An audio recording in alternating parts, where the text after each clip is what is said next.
Welcome to our channel. Today we how to log into Teachable, quick tutorial step by step clearly. To log into Teachable, start by opening your preferred web browser. In the address bar, type in the URL for Teachable, which is teachable.com. Press the Enter key to navigate to the Teachable homepage. Once the homepage loads, look for the Login button, usually located in the upper right corner.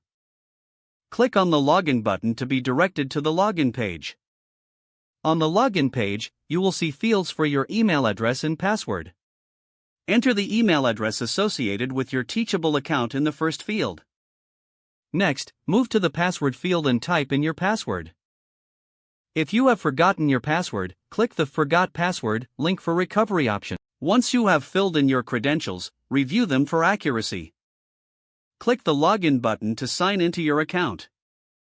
If your information is correct, you will be taken to your Teachable dashboard. Congratulations, you are now logged into Teachable.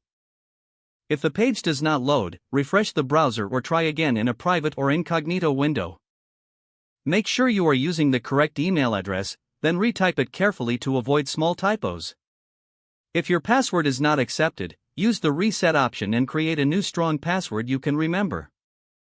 Check your spam folder for verification or security emails, then complete any requested confirmation steps. Enable two-factor authentication if available to improve account security and reduce unauthorized access risk. After signing in, review your profile details so your contact information and settings are accurate and current. If you see an error message, note it down and try again after restarting your device and internet connection. Log out when you finish, especially on shared devices, to keep your account and payment information secure.